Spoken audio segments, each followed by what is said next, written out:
is a way of determining which action will be best to control exposure against hazards. So when we hear this, it's been used by many societies, industries, and it's been effective. So there's six types of controls which are listed, from the high effective to the lower effective. So I'm going to name them. The first one is elimination. So elimination is totally remove hazards or conditions so that you can have a safer area or to safeguard the people who are working. The second one is substitution, separate people from hazards. So meaning if we identify there's an hazard at a specific area and it can bring harm to the people or the worker, so meaning we should remove them, or they should stay away. There should be a barricade to make sure that they are safeguarded. And we come to isolation. We come to substitution, change of process or condition. If it's needed to change the process or condition to safeguard the workers, we might use substitution, because substitution here is a second effective one which we can use to control hazards. And again, we also come to isolation. Isolation, separate people from hazards, meaning we can use barricades, we can use barricading tape when we identify there's a hazard in the working area. We move to engineering.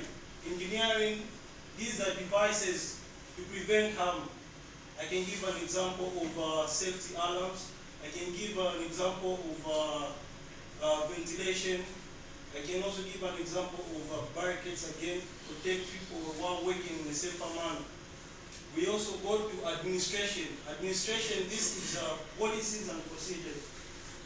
Induction, training, when it's needed, all those stamps we put for people to see along the way that there's a danger, or to alert the people that there will be something which is not correct at the place there, which needs to be moved. So meaning it's the knowledge we give the workers. So they should be trained and they should be aware and informing one another about the dangers and the hazards. We come again to personal protective equipment. Personal protective equipment, these are our PPE, and we should wear the right PPE at the working place. You can be a boiler maker, working at the boiler maker. You can't have a reflector which you know is going to burn. You can't have something like this, which this is required for boiler makers. Whenever you are there, you make sure that those radiants are protecting you from flying torches or sparks. Yes, and again, we should make sure that all the workers are wearing the right attire at a specific given job.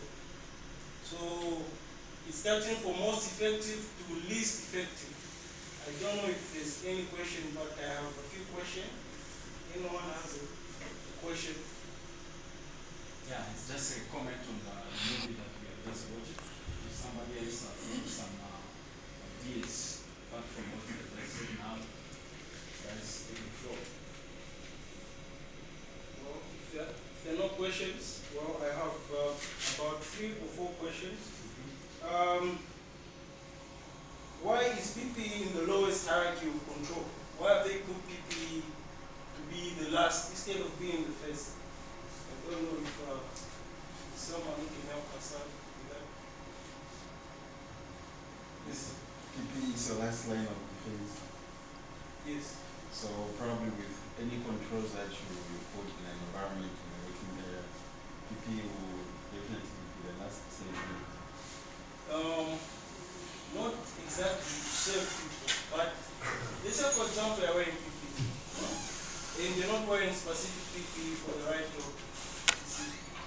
The hazard is going to be there, but when you wear PPE, doesn't mean it's going to 100% save you. So that's why PPE is last, because you haven't eliminated the hazard.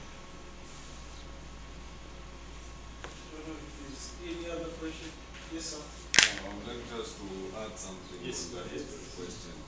So normally, to wear PPE doesn't mean that accident or incident will not happen, but we are just minimizing the impact when an incident or accident happens. So that is why I think this one was put as a least effective.